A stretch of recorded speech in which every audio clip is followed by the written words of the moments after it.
Wakanda Forever, Top Gun Maverick, Star Wars Andor. All those projects were shot using the Sony VENICE, the top-of-the-line cinema camera. And now with the Sony VENICE 2, which we actually have access to thanks to Contrast Cine, we're actually gonna see how it looks compared to one of the top-end hybrid cameras from Sony, the Sony a7R Mark V. And at the end of this video, we are working with a professional post-production colorist who's going to try to perfectly match the shots from both of these cameras in an attempt to fool me and you. The stakes are pretty high. So I'm really curious to see how these two images will hold up. Is all S-Log3 created equal, or will the hybrid camera suffer because it's cheaper, like a Canon camera would? So now we've arrived here with our NPC, Adam from Contrast. Thank you. And we have the new VENICE 2 Absolutely. in your hands. Tell me about it, man. All right, so awesome. it's 10 pounds without the cage. So with all this set up, you're probably looking more like 16, 17 pounds. Full frame, 8.6K sensor. Man. You're getting about 48 frames, full resolution on the latest update. More than this can do. Oh yeah, 5.5K, Super 35, 120 frames a second. But can it do this? Does not have a flippy screen, but I do have a viewfinder. Has every stop of ND. That's everything you would need. You can swap the sensors out with this as Yep, well. yep. The thing with the VENICE 2 is the dual native ISO, or ASA as the filmmakers call it. 800 and 2500. These are AXSM cards. They're 1 terabyte, and this is about 2,500 bucks right here. This, on the other hand, is for your indie filmmaker. This camera can do 8K, but there is a 1.2x crop on this. Okay, yeah. So, I don't know, we'll just have to put them to the test. Let's get started. So even though the VENICE has built-in NDs, which is what we would use in this situation, we're actually gonna use a variable neutral density filter. I said that weird, variable, because I'm from the South, y'all. This is a full frame sensor. This is a full frame VistaVision sensor. This one does have a slight crop in 8K, but it'll be as close as we can get, even though this camera has built-in NDs and it's way better than this. So, what do you think about that? Does this one have built-in NDs? Yeah. Dang, Chris, that looks really good.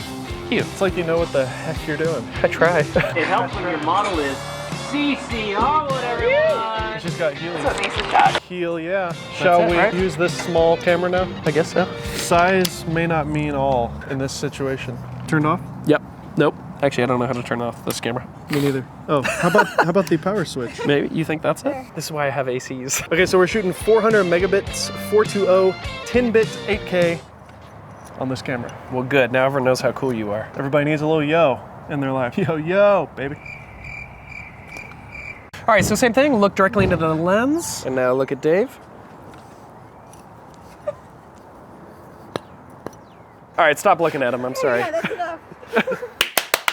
So here we are. I'll address the elephant in the room. This is Chris. We're here to discuss the image quality. This is ungraded, and this is our friend CC. We're looking at noise performance. We're looking at just overall color science. It's hard to judge when you're looking at just a log image. But when we zoom into 200%, it's pretty dang clean. Yeah. If we go to the VENICE, when we go back and forth, do you notice any real color differences? Yeah, I do actually. A7R looks like there's a little bit more green. This looks like it balances a little bit better. Even though this is a log, you can kind of see a little bit more color in her skin tones there. Yeah, and as you would hope for a $60,000 camera. Yeah. Like I teased at the beginning of this episode, we are gonna have a professional colorist color grade all these shots to try to attempt to fool me. I wonder if he can color match these to look identical and fix some of these issues that we're seeing right now. Yeah. You guys can be the judge of this when you're watching this on YouTube. There does seem to be more color information. Yeah, I agree. I was the actually VENICE. noticing here, if you look at kind of her purple hair and the blue backdrop, like you can definitely tell that those are different colors, but here they seem like the purple is way more obviously purple. These aren't things that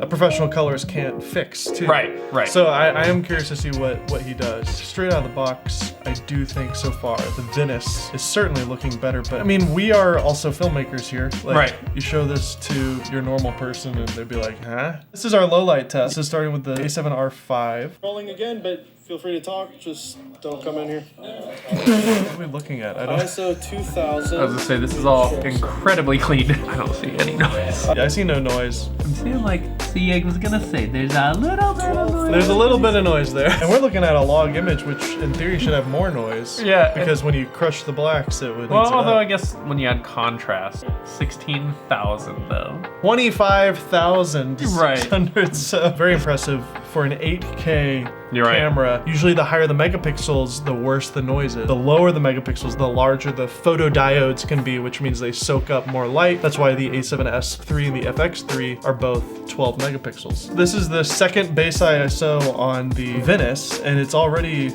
showing us a little bit more noise, isn't it? This is the a7RV's second native, which is 2500, compared to the Venice at 3200. I like the colors way better on the Venice, but yeah, yeah, you can just tell like straight off, like when you're just looking at her skin tone and the hair. There is such a drastic difference. Like that looks that skin tone Sony vibe, whereas the Venice has that really pleasing, just straight out of the box, really nice image. But there's some noise going on. Yeah, for sure. I mean, we kind of exposed it in the middle on this. Maybe we should have overexposed a little bit more. Yeah. Wow. There's definitely some noise there. But I mean, totally usable. I'm seeing noise, but the color seems to be intact. Yeah, that's a good point that I made. But no, seriously, like often when you start pushing things, you start to lose some of the color science. Although to be fair, at 32,000, I'm feeling like the colors are quite similar to at the lower settings. Although it actually looked more green back then than it did at the top here. Yeah. That is cool how the color is quite maintained there. So this is kind of our like makeshift dynamic range test. We took one of our big lights. I think we have an aperture 1200D out there, and that's acting kind of like our sun streaming. That's almost certainly peaking. So yep, you can see peaking, and this is our 5. We are getting a bit of peaking. Then if we hop over to our Venice, we are also peaking. But also we were shooting in the ProRes mode so that it's a little similar to the A7R, but the Venice can shoot in RAW. So what are you thinking in terms of looking at these two shots with dynamic range and overall color? Well, no, I actually remember this the day of going like, why is this so much darker even though the settings were all matched? The A7R5 just continuously has more green in the image. Yeah. And I don't think we had the ND filter on here Not on at this all. one, no. So that kind of busts that myth. What's interesting is on this shot, the Venice has more green in it. Yeah, I don't know why. But look at how it just holds it all together as you play with it. Right. That's really cool. Yeah, everything looks really, really nice. It's really no surprise to me, but I feel like the Venice is coming up on top already. But I'm curious to see, can he make the cheaper hybrid camera with all this disgusting green skin tone look as good as the Venice? I don't think he can. But let's find out. Hey guys, it's David, future David. Unfortunately, we weren't able to get the colorist involved in this video. We had multiple scheduling conflicts, and it's come down to this where we actually just have to post this video and move on. So I actually took matters into my own hands. I'm no professional colorist with a professional color suite, but I do know my way around a color wheel, if you know what I mean. So let's take a look at some of the footage, color matched as good as I can do. This shot right here was taken with which camera? Which camera do you think it is? And this one here, which one do you think this one is? This one here, the nice and sharp, perfectly crisp one, is actually the Sony a7R5 because it looks like the autofocus came in clutch and focused perfectly on our subject CC. We're a little soft here, as you can see on the eyeball. It's quite a bit soft. But let's look at the overall color here. One thing that stands out to me with the Venice is how natural the colors are. I did as much finagling as I could to get the a7R5 to match here, but I wasn't able to get some of the greenish hues out of her skin tone. Now,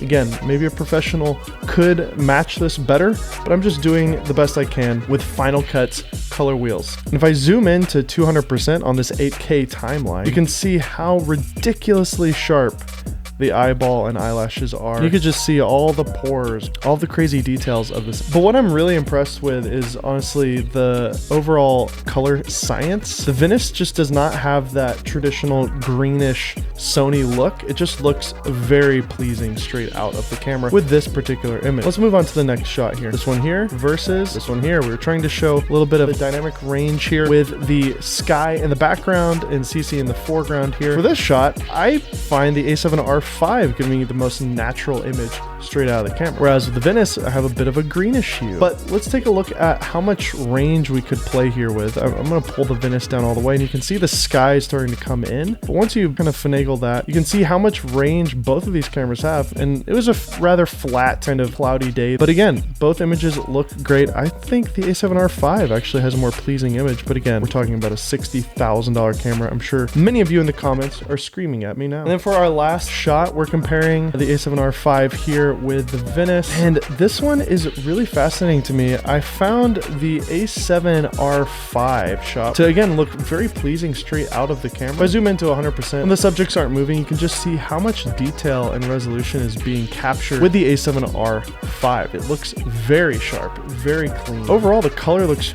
really pleasing straight out of the box. So check this out. We're using the same color profiles, the same LUTs on these two shots, and essentially the same color controls. There's just a richness and a depth to this image with the Venice for this particular shot. It just holds the highlights so beautifully. It kind of blows them out in a cinematic way, if you will. The detail is there. If I pull the highlights all the way down, you can totally see into the light. The dynamic range is being completely held here, and a professional colorist could hold on to those details if they really wanted to. There's just something about this image right here that just looks so cinematic to me. What are the big takeaways? Honestly, Sony cameras versus Sony cameras kind of look the same.